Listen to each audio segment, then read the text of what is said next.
Welcome to Desperately Seeking the 80s. I am Meg. And I'm Jessica. And Meg and I have been friends since 1982. We got through middle school and high school together here in New York City, where we still live. And where we podcast about New York City in the 80s. I do Ripped from the Headlines. And I do pop culture. Welcome home, Jessica. Thank you. You were gone for like 5 days and it felt like 5 years. Oh, I love you too. Last time we saw each other was like Thanksgiving. I know. Isn't that just disgusting? That was terrible. Such a long drought of Megness for me. Yes, I was in the anti-New York. I was in LA. And I had a very, very nice time, actually. Good. The company I kept was unlike the company I've kept in the past in LA. And I had a very successful and very happy trip. So I know that there's someone listening to this who was with me. Hi, Craig. It was great being on this trip with you. Yay. And I'm glad they didn't keep you. I'm glad they let you come home. I don't think they'd have me. I think that all of LA was like, glad you visited. Take your sarcastic, dark ways with you. Get out.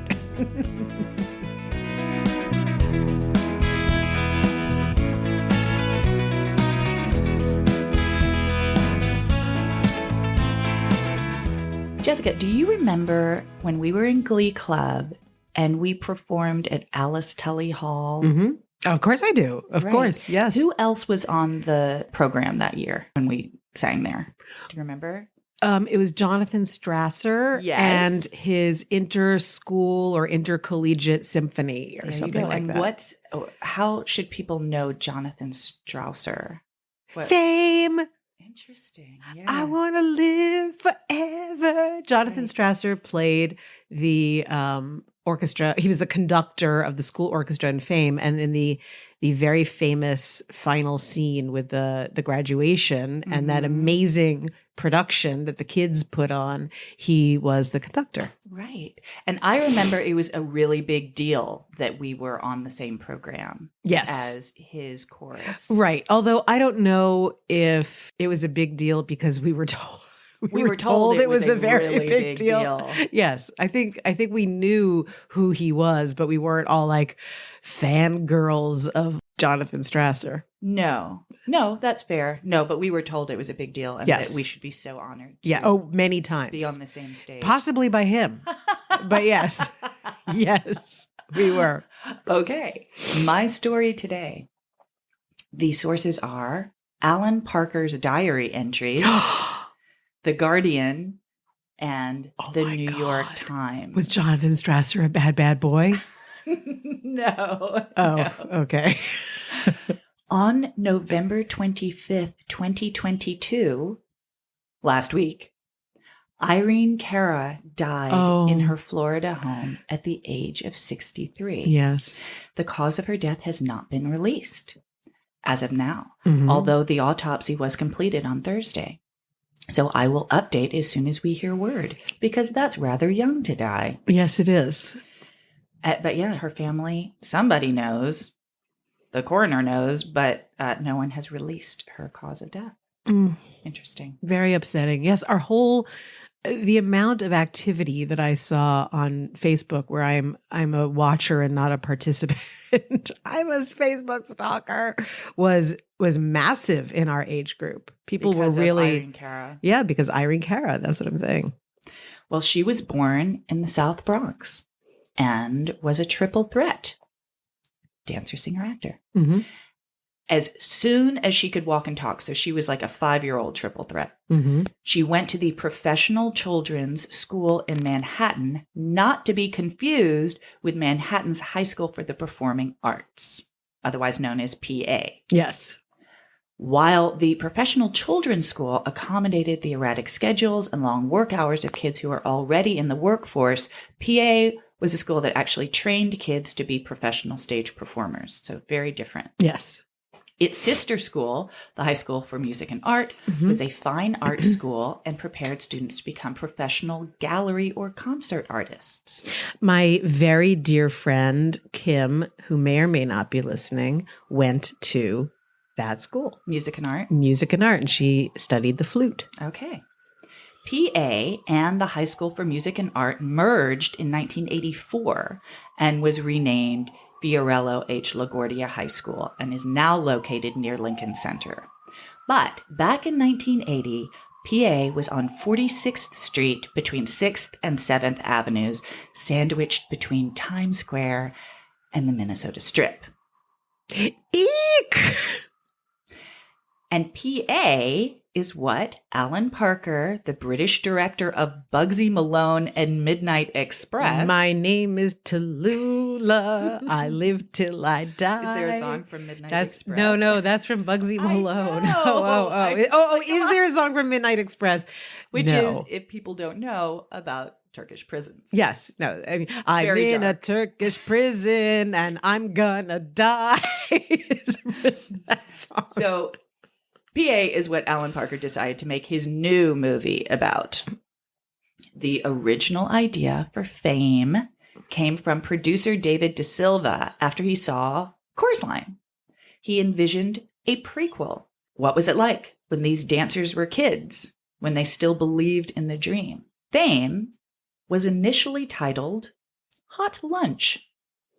That would not have done. I mean, that sounds like a porn film, right? Well, funny you should say that. It needed to be retitled when they realized there was a porn movie called Hot Lunch being shown on 42nd and 8th Avenue when they were shooting Fame. Oh, get out of town. By the way, I want just to quickly bring your attention to the mortifying fact that I just called it a porno film. Who says that? A film. It's a film of pornography. Okay. Yes. And what do you think Hot Lunch is slang for? Because it is slang for something. Poop. No. I can't. Brain. Oral sex. Hot Lunch. Oh, yeah. Yeah, makes sense. No, I was thinking Cleveland steamer. I'm sorry. All right. Alan Parker. Sorry, I'm just having a moment. Alan Parker wrote the script after hanging out with a bunch of PA students. He watched them travel from all 5 boroughs at the crack of dawn. They went to acting, dancing, and music classes in the morning, and then to chemistry and history classes in the afternoon. Then they'd rehearse well into the night. Not an easy life path. Alan took months to cast the movie, giving all the kids who went to PA audition slots and also going through agents and casting directors. There was an open casting call at the Diplomat Hotel on 43rd Street where more than 2,000 people lined up to audition. Remember when that was like a really big deal? Like open calls? Yes, of course. I went to a couple of open calls. Did you? For yes. What? Disney. There was a Disney thing. I insisted on age? doing it. 12, Okay. 11, something like that. And bless her, my mother took me. Like she rolled her eyes and was like, okay. That's wonderful. Did you have headshots and stuff? No, because they were asking for kids who were not professionals. Okay. It was like any kid of a certain type show up. So I did that, and I did another one. I can't remember what it was for, but I quickly realized not for me. The whole standing in line. Standing in line, auditioning. Like I was born with a problem with authority. So it was really like not for me. Okay. Yeah, I had that dream burst pretty quickly. Okay. Well, the main characters were Doris Binsecker, One of the greatest names ever in the history of film. Ralph Garcia, and Montgomery McNeil as the drama students. Mm-hmm. Bruno Martelli represented the music department. Leroy Johnson, Lisa Monroe, and Hilary Van Doren were the dance students. And Coco Hernandez, played by the 21-year-old Irene Cara, who was a triple threat. She was amazing. The movie opens with Audition Day, a montage of sometimes thrilling, sometimes painful, always anxious moments of kids voluntarily putting themselves in the most vulnerable of situations. My personal favorite. Of course, I know what it is. What is it?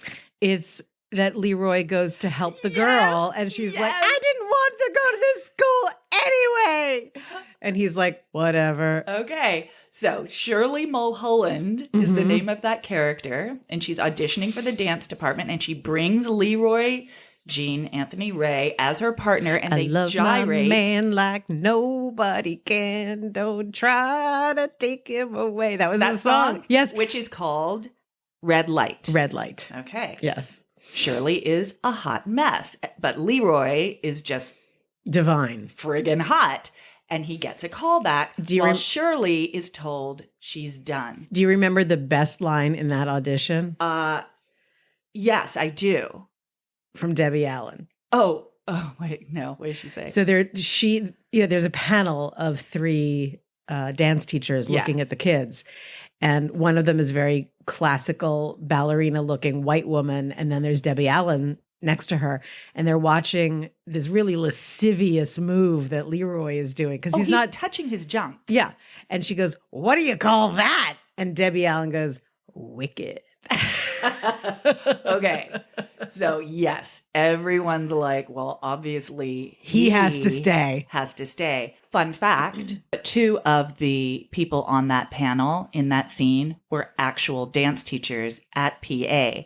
And Jean Anthony Ray, who played Leroy, had gone to PA and been expelled, supposedly for slapping a teacher. So they were so friggin' pissed off that he had this huge part in this movie. So that when you see them like looking all like angry and disgusted by him, that was for real.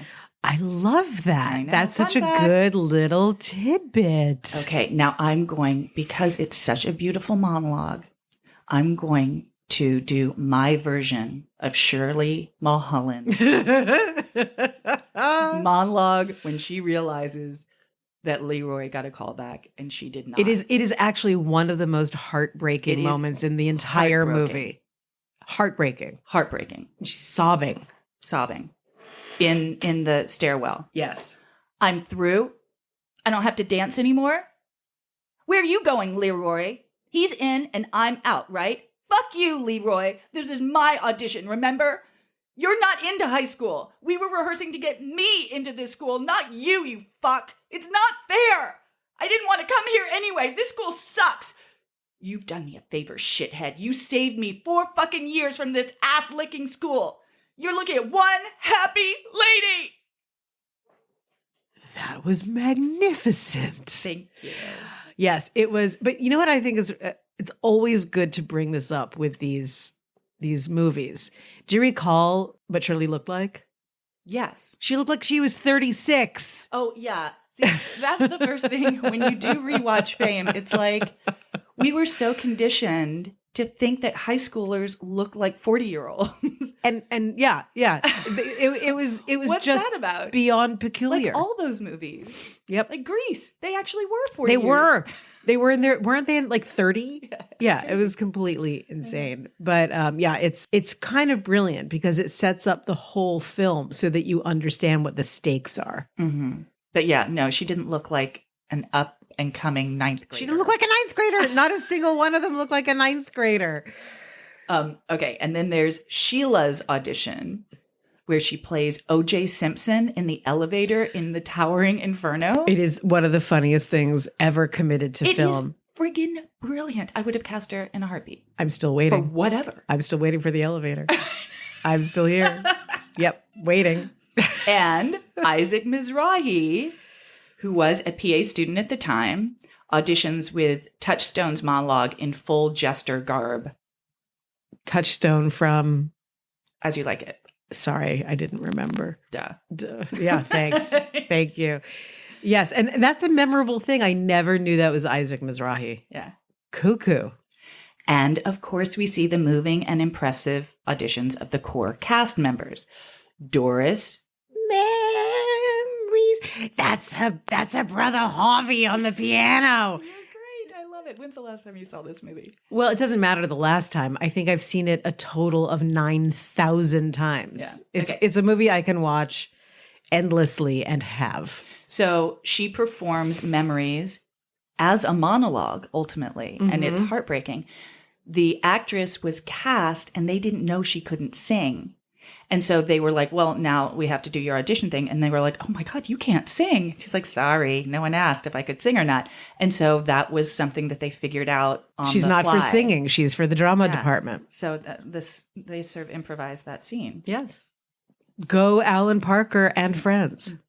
Bruno brings in his whole electronic setup to audition for the music department. Mr. Martelli, that is not playing piano. That is masturbating. You're great. Okay. Ralph Garcia hams it up for dance and music. Remember, he has bottle caps on the bottom of his shoes. Yes. But ends up fittingly in the drama department. He's obsessed with Freddie Prinze, the Puerto Rican stand-up comic who starred in Chico and the Man and committed suicide in 1977. And as the movie progresses through their freshman, sophomore, junior, and senior years, we see why. It's hard to be a comedian. And his life is rough. particularly insanely rough. Yeah. Each of the kids. And that he needed a role model. So the fact that his role model killed himself. Dark. Very. Do you remember when Freddie Prinze killed himself? Yes. I do too. Yes. I loved watching Chico and the Man, as weird as that might be. Right. Did you watch that? I did not. Yeah. Each of the kids has a huge personal hurdle to overcome. Doris has a pushy stage mother. Leroy can't read. Remember? Read it. I can read it if I want to. Then read it. And Mira in one of her greatest moments. Honestly. Montgomery is gay. And has no mother. I mean, he has a mother, but she's an actress and she's never there. Right. She's on tour. He wants to know, is it okay if I call you mine? One of the sweetest songs in the movie and very sad. He wrote that. He did not. The actor did, yeah. Very impressive. Do you know what he went on to do and became the villain? Yes, the villain on ER. Yeah. Rough issues are addressed. Child molestation, abortion, drugs, sexual harassment, bombing on stage. To help us handle the hardships, we get occasional song and dance numbers. The lunchtime chaotic jam session. The spontaneous outburst of dancing in the streets. And on top of cars. Ooh, fun fact about that. They didn't have the music yet, so they blasted Donna Summer Hot Stuff. Mm-hmm. And so everyone's dancing to that. Mm-hmm. And then later on. It's the same beats. Exactly. Interesting. Oh, and of course, Coco's ballad, Out Here on My Own. Yes. The last scene of the movie is their graduation when they all perform I Sing the Body Electric. Which I will spare you from, but I can do word for word, note for note. And unlike many 80s movies where they list what becomes of each of the characters, Fame leaves us only guessing. Some fun facts about Fame. The Board of Ed wouldn't let Alan Parker use PA to shoot the film. Quote, Mr. Parker, I can't risk you doing for New York high schools the same thing you did for the reputations of Turkish prisons in your last film. Oh, that is great. Nice, right? As though the reputation of Turkish prisons was so great that he ruined them? What the fuck is that about? Okay. Meg Tilly. Oh, yes, was cast as one of the 56 dancers out of 6,000 who auditioned, and she fractured her back during the filming and had to give up dancing altogether. But the movie got her union card, so when she went to LA, she could audition. So interesting. I know, right? It was shot in the summer, and it was a hot, hot summer. So all of those winter scenes, do you remember when they're pretending to be in like a Russian gulag or whatever? And they have coats on and fake snow. And there was zero air conditioning and they were just sweating bullets. Wow. I told you about Gene Anthony Ray getting expelled. You know he died of AIDS. Yes, I do know that he died of AIDS. 2003. Did you know that Nell of Nell's, which we've talked about, played Columbia in the Rocky Horror Picture Show? Yes, I did. Was she in this film? Yeah, because the whole movie is. They basically show the Rocky Horror Picture Show in Fame. Right, no. There's that scene. Oh, I thought you meant that she personally was in Fame. No, no. They just show Yes. But yeah, I mean, the Rocky Horror Picture Show is kind of a huge deal. Well, it's the moment that Doris decides to not be, under her mother's thumb. Right. But also just in general. Well, We haven't talked about it. I will do that because I have a very strong memory of seeing it in a particular place where you also were. And you will remember when I tell this story. Okay. Not today. Not today. Sunday. Okay. Nope. Leg warmers became a thing because of fame. Really? Really. The British film crew used smoke to diffuse the light, and that's how they always did it in London when they made movies. British directors hadn't made movies here in America. Like, it wasn't a thing yet. It became a thing. It definitely became a thing in the 80s, but it was still nascent. And so there are all these New York unions that were like, no, we don't like you here. And they were giving them a lot of beef. Also, they certainly didn't use smoke to diffuse light. They used they had other methods. But what the Brits did is, like beekeepers have bellows. So that's what they were using. And all the Americans were like, what are you doing? And Anne Mira, who played the English teacher, would capture the smoke in jam jars and threaten to get it analyzed. If it was carcinogenic, she said, I'll sue the shit out of you guys. Oh my God, I love her so much. And they were like, but you're a chain smoker. And she's like, but I do that by choice. Okay, even more reason to love her deeply. And of course, we all know mother of Ben Stiller. Yes. Barry Miller took himself very seriously as an actor. He played Ralph Garcia. Well, he had just been in Saturday Night Fever. Yes, this is true. And he fashioned himself a Pacino or De Niro, which was very difficult to be around, apparently. I would imagine, yes. And Alan Parker would say, quote, cut the bullshit, get on with it, say your lines in the right order, keep your mark, stop screwing around. And he smacked him in the face to get him to cry in that apartment scene when he's talking about his sister. Really? Really. Oh, that's a level of directing that I actually applaud. This is a quote from Isaac Mizrahi looking back on those days. Quote, everyone is much more protected now from reality, much more medicated and balanced and considered. Parenting was just a different thing. I don't exactly think of my parents as neglectful, but they didn't really pay attention too much. We were in very big trouble a lot of the time. We were dancing on the edge of something really dangerous. Well said. Do you want to hear some fun quotes? I live for this. Okay. You know that. And you're going to get all of these right. I'll just ask who you think said this. Okay. I mean, never being happy isn't the same as being unhappy. Montgomery. Yes. That's the meanest high there is. It beats dope. It beats sex. I love fucking acting. I don't know. It's Ralph Garcia. Oh, Ralph, of course. If I don't have a personality of my own, so what? I'm an actress. I can put on as many personalities as I want. Doris. How bright our spirits go shooting out into space depends on how much we contribute to the earthly brilliance of this world. Irene Cara. Coco. And I mean to be a major contributor, as sure as shit major contributor. Coco. Yeah. I'm just killing time here waiting for my opportunity. You see, I do the whole thing. Dancing is just the tip of this iceberg. Lisa. Actually, that was Coco too. Oh, that's also Yeah. Coco? Oh, I thought that was Lisa before she throws her stuff on the train tracks. Oh my God, that's such a great scene. I love that scene. Like, fuck it, I'll join the drama department. And they're like, yes, you should. Throwing things on the train tracks. And Coco and the pornographer. I can't with that scene. I know. And that's a great example of what Isaac Mizrahi was talking about. Because, I'm going to an audition. Great. Yeah. I was reading about how a lot of people were like, oh, I didn't really buy that scene. I'm like, I bought that scene. Yes. Yes. What didn't they buy about? Well, that Coco was so savvy, so she wouldn't have fallen for something like that. She wasn't savvy. She was a kid who was faking it till she made it. And that guy was really manipulative and very good. Yes. At saying all the right things to get her into his apartment. Yes.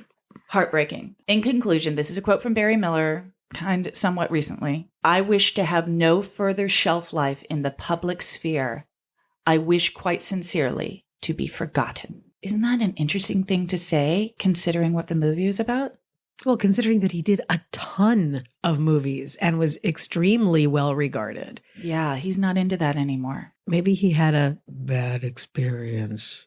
Maybe he's just depressed. Let's find him and call him He's and a say, wonderful actor. and say, we're interested in your shelf life. He's like, to us. How many times do I have to say, go away? I feel like that Yes. quote is go away. Yes. I'm like, okay, well, all right, Barry. sorry, Barry. And then when we're gone, you'll regret it. Well, I loved Fame, as you know, as you can tell, more than anything. So I was so happy that we just got to revisit it. Yay. And I'll let you know how and why Irene Cara died at such a friggin' young age. Yeah. As soon as they release it. Yeah. It was very affecting. Let us know.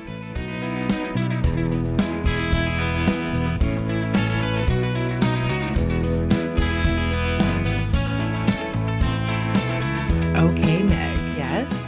So I have a little rip from the headlines today. Okay. I'm starting off, it's a rip from the headlines that segues seamlessly into a little pop culture. I'm going to read from an article from the New York Times in 2016. Okay. Quote, for all of us who were worried that the conservative backlash in this country would bring about unnamed terrible things, the future is now. The words appeared on the front page of a gay newspaper, heralding an article about bar patrons being gunned down where they stood.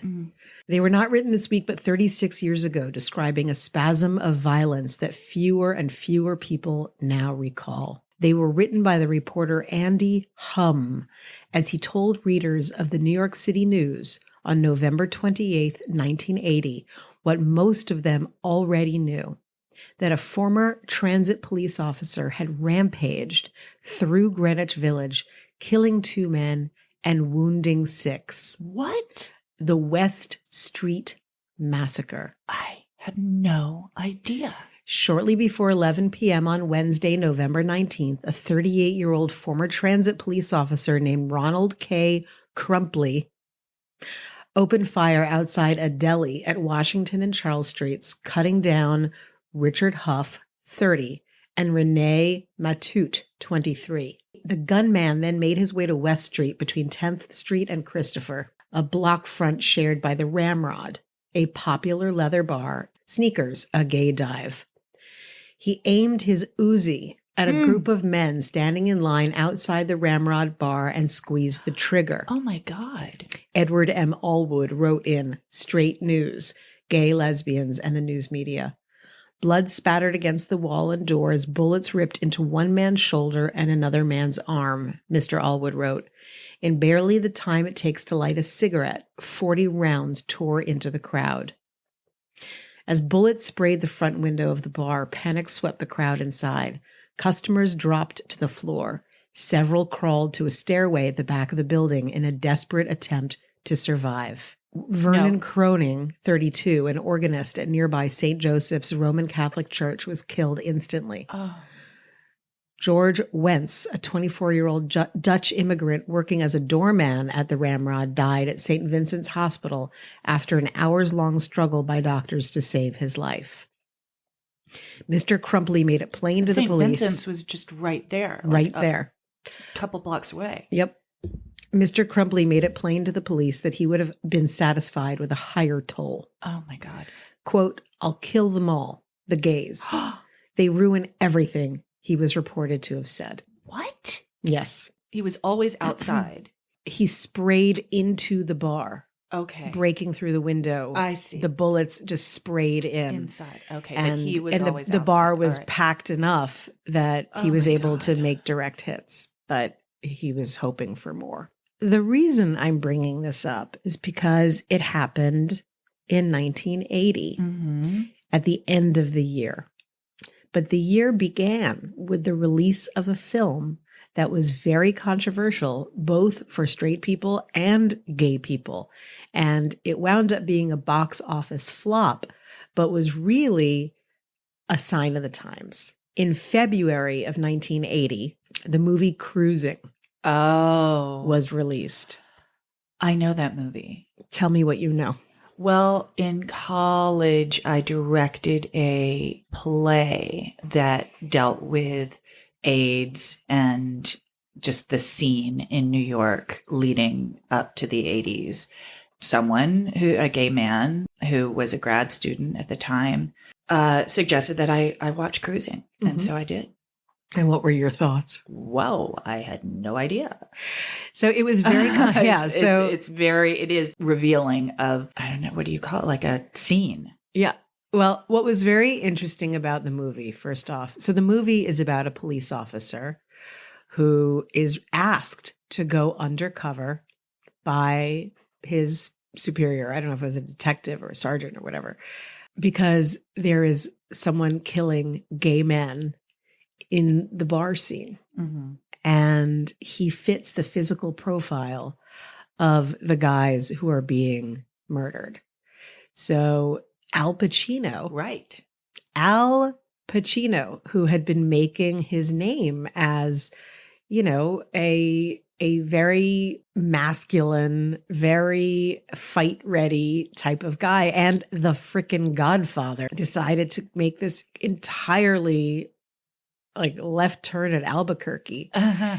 And you see him enter into the world of gay bars and cruising to find the serial killer.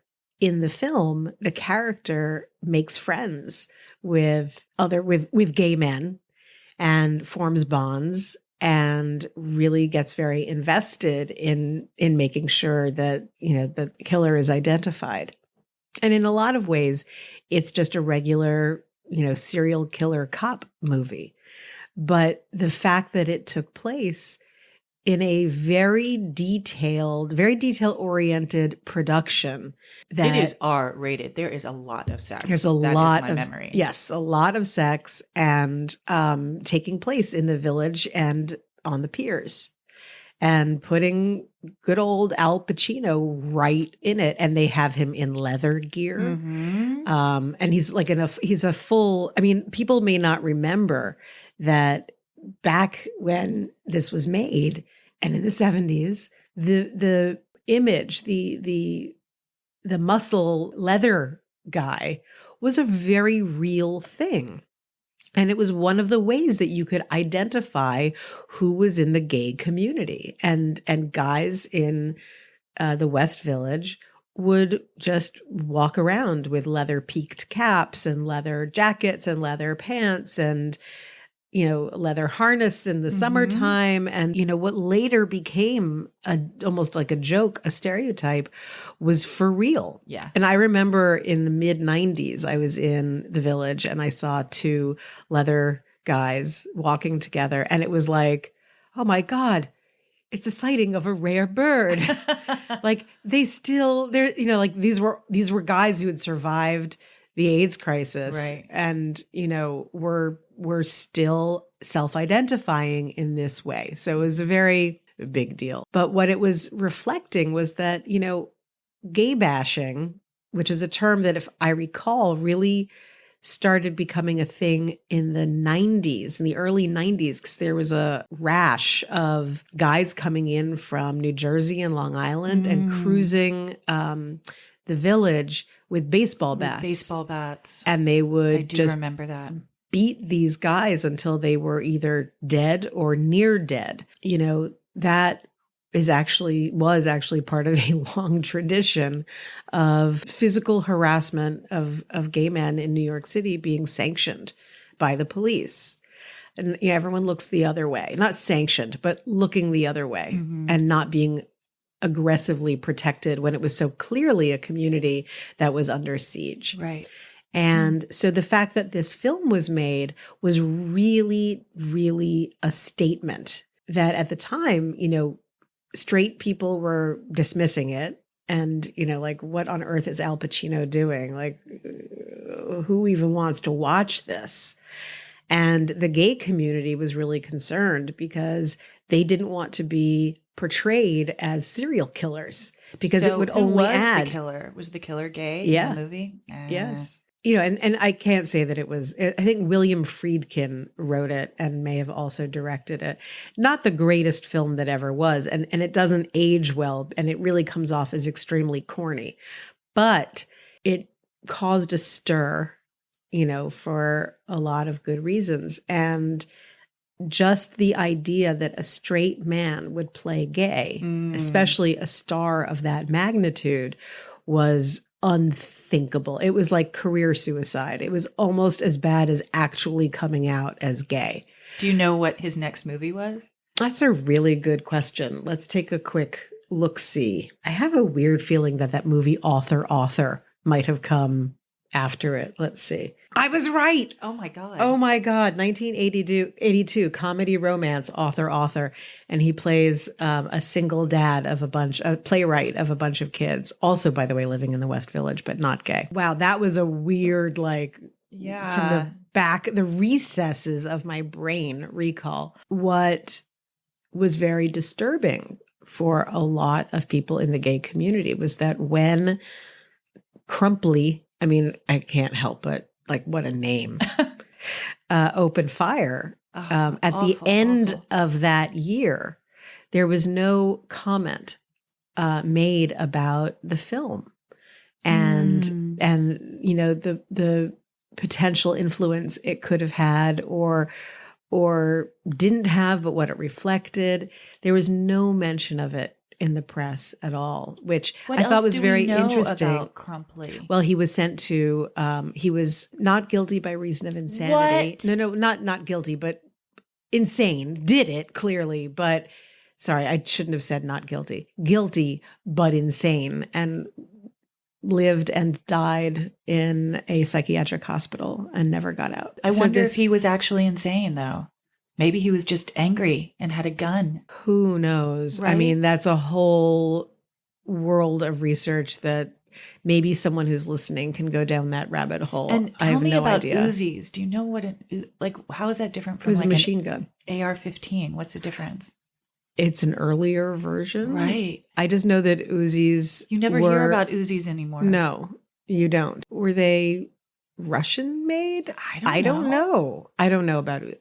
Thankfully, I can say I know very little about guns. Right. But it was a way, as quoted in this article, it was a way to kill, Lots of people. a huge number of people in the time it takes to light a cigarette. It's horrible. And why don't I know about that? Well, I didn't know about it. I started off wanting to talk about cruising because it seemed like such a bizarre, peculiar movie to make at the time. And I just remember, I want to watch it again now because I don't know if it was a terrible movie. Maybe people were saying that because it was a topic that no one wanted to deal with. I don't know.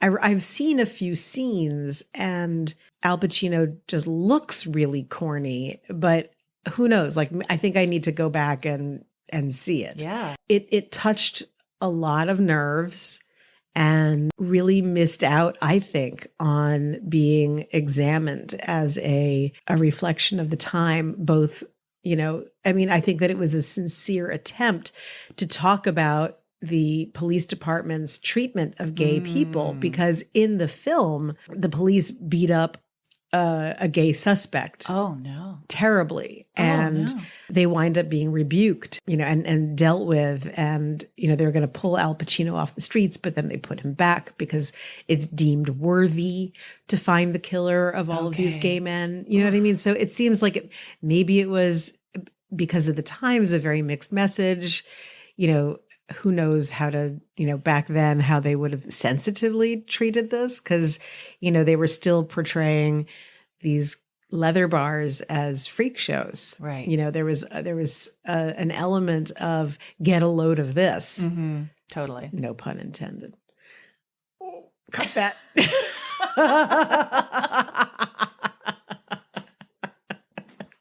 I think the writer of the movie Philadelphia really didn't like that movie and had things to say about it, when Philadelphia came out. When did Philadelphia come out? 90s. Okay. 90, let's see.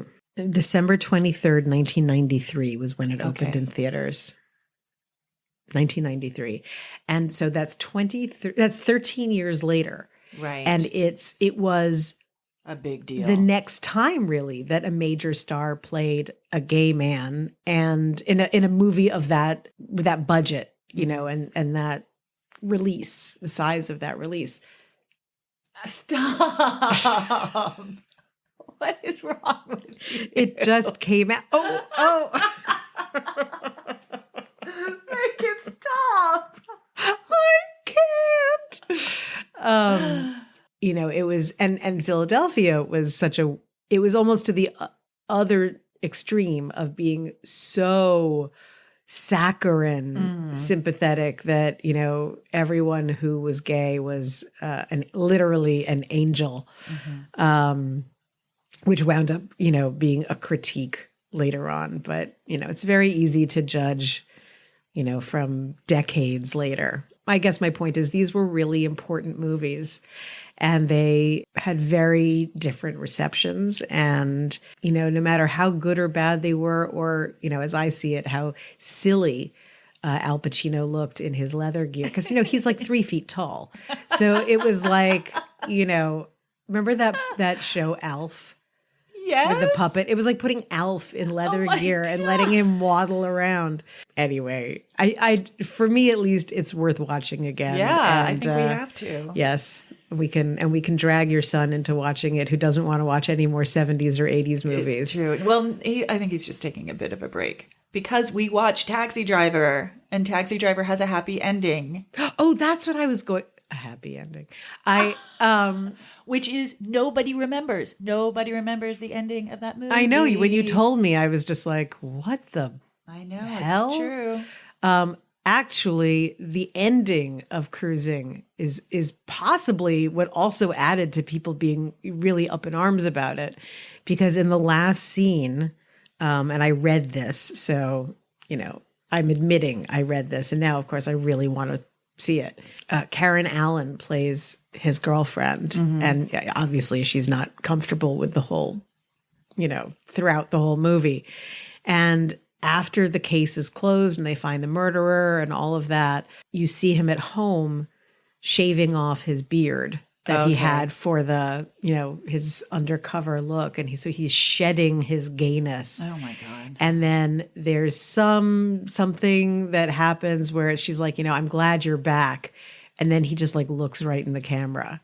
And you're like, what? Are you insinuating that he was, quote, turned gay? Oh like, my gosh. What the hell? So weird. Why do Right? you remember that? No, I just read it. Oh, okay. No. But I mean, if I had seen it, I think that would be very memorable. That after this whole thing where this character is like really not pro-gay at the beginning, and then he befriends gay men, and then he's got to pretend to be one, and he's right in the mix, and da-da-da. And at the very end, it's like, and I think that would really upset the gay community. You know, that it's like, right, it's like a costume. It's like you were exposed to gay culture and now you're gay. It's like you can catch it, right? Which is insane. Really interesting, and super interesting, and interesting that it happened the same year as Mr. Crumpley's Massacre.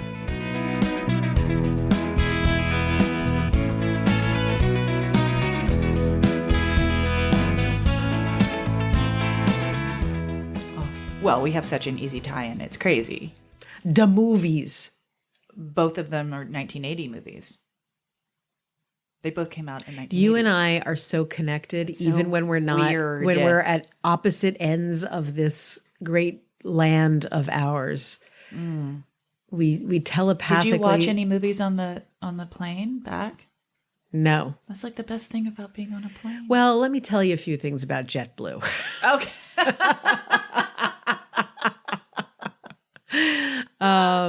You need to pay for headsets that they never come around to give you. Oh my God. And I was like, get out of here with the headsets. And then I did watch part of something on my oh no, I'm a liar. I'm a liar, pants on fire, dirty liar. I did watch a movie. What? On my iPad. And it was fabulous. What movie? It was a documentary, The Booksellers.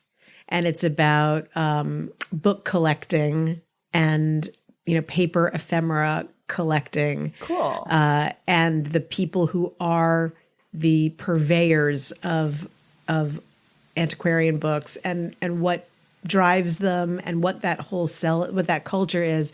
And it sounds really dry, like it's about people who run bookstores. But it's the characters are amazing, and their passion for stories and then for the beauty of objects. Like it was just uplifting. So it was a love letter to the physical object of the book and all of the things that entails and evokes. So it's a great documentary. Cool. Could not Thanks say for enough the about it. You are most welcome. I think it was 2016 release, 2016, 18. But yeah, A+.